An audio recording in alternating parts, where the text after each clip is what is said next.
Alex, hoje cedo, Sim, vocês falaram com o advogado da Carolina foi, Kátia. e que falou uma história diferente em relação ao por que ela ficou nos Estados Unidos, Sim, né? sim. O advogado da Carolina, ele disse em primeiro momento, até para o Luiz, ele não sabe saber agora, que ela teria ficado, então, nos Estados Unidos por uma questão de sobrevivência, porque ela arrumou um emprego e aí tinha uma dificuldade aí de reajuste entre vocês na questão da pensão. Enfim, ele deu uma outra versão da história, mas eu queria te fazer uma pergunta, independente disso agora, Luiz, e do fundo do meu coração vou te perguntar o que eu estou sentindo agora. Queria esquecer a Carolina e queria esquecer o Luiz como pai e mãe, mas queria saber do teu coração. Esquece a justiça. Aí dentro, 6 meses, quase 7, que você não sabe onde está o seu filho, Davi, de 5 anos. E nem quando ele vai voltar. Não sabe quando vai voltar, você não ouve a voz dele. Não é porque é dia dos pais domingo, não, porque você é pai, né? Como é que é isso? É no teu coração, né? Uma semana você está bloqueado, você não tem notícia. Como é que tá aí dentro, no teu peito? Seria essa a hora da entrevista que eu estava com um pouco de receio, porque eu não sei se eu vou conseguir. É muito difícil falar nesse assunto. Eu estou sofrendo muito antes dessa viagem. E quando eu falo com meu filho, existem algumas limitações do que eu posso perguntar para ele, como perguntar do avô ou dos primos, se ele está tendo contato, ou onde ele está, se ele está gostando. Existe uma medida que, se eu passar aquela medida, alguém vai cortar a linha. Eu estou sem o meu filho, gente, há 7 meses, sabe? Eu não conseguia ficar sem falar com o meu filho um dia sequer. Eu tentava respeitar, ligar um dia ou não, um dia sim, um dia não, mas... E agora ficar tanto tempo bloqueado assim, ficar à mercê da vontade de outra pessoa para poder falar com o seu filho?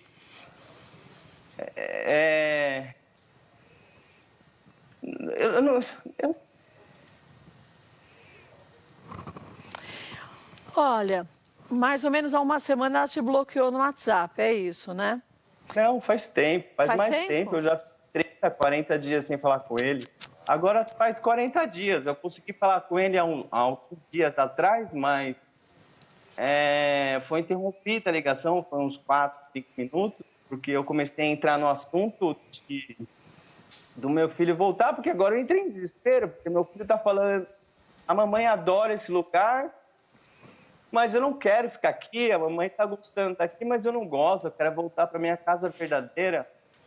E parece que eles estão mudando de casa, ele tinha um interesse, agora da última vez, ele foi tão rápido para mim, papai, a gente mudou de casa, porque ele queria dar uma mensagem para mim. Deixa eu E ele fica falando sozinho, com a boca assim, para falar algumas coisas,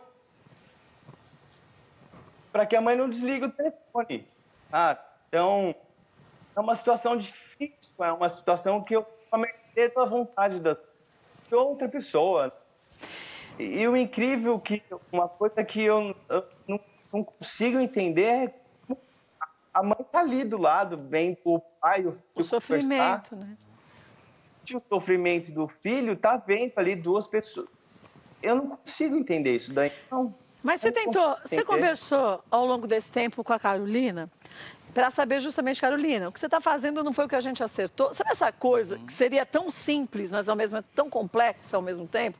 Você conseguiu falar com ela? O que ela te disse sobre isso? Eu tento falar com ela desde o dia que ela me deu a informação, porque ela deu a informação que estava doente e depois não me ligou, não deixou eu ligar de novo, né? Então, toda a oportunidade que eu tinha para falar com meu filho, eu falava, Carol, que horas que a gente pode conversar? Dava para ela algumas agendas, que tal amanhã às 3 horas, que tal depois de amanhã às 11, mas eu nunca fui ouvido, sabe?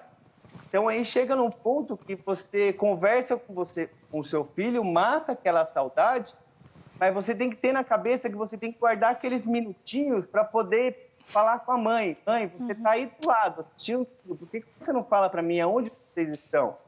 Se você está com uma doença grave aí, se acontece alguma coisa com você, quem que vai ficar com o meu filho? Olha, é uma situação... Atrás, o epicentro da doença era lá, não era o Brasil. Como é que eu fico numa situação dessa, que ela falou que estava com uma doença grave, era do grupo de risco, se acontecesse alguma coisa com ela... Eu vou fazer o Quem seguinte. olhar para ele, A gente vai fazer o seguinte, Luiz, vamos tentar mais uma vez, pedir para o Alex tentar entrar em contato com a Carolina. Aí a gente fala com ela, porque a gente sabe ao mesmo tempo quão delicado é quando se tem uma justiça no meio. Por isso a gente está tomando muito cuidado no que vai perguntar para o Luiz, porque a Carolina não está aqui também para falar. E ao mesmo tempo, mais do que isso, a gente tem o Davi no meio disso. Que o Davi, em hipótese nenhuma, gente, podia e precisava estar passando por essa situação. Então a gente vai tentar, Alex vai tentar falar com a Carolina, aí a gente grava com ela, a gente volta a falar com você, Luiz, e que os advogados, gente, comecem a pensar agora, acima de tudo, no Davi. E o direito do pai e o direito da mãe, mas o direito primordial e incomparável que é do Davi, que tem o direito de ficar com o pai e tem o direito de ficar com a mãe. A gente se fala nos próximos dias, tá, Luiz? Um grande beijo para você e tenha força, viu? Muito obrigado pela atenção, viu? Beijo. Hashtag volta Davi. Hashtag Muito volta obrigado, Davi. Um Cátia. beijo. Isso, né? Gente, com tantos pais que não dão a mínima para os filhos, né? É muito difícil, né, Cátia?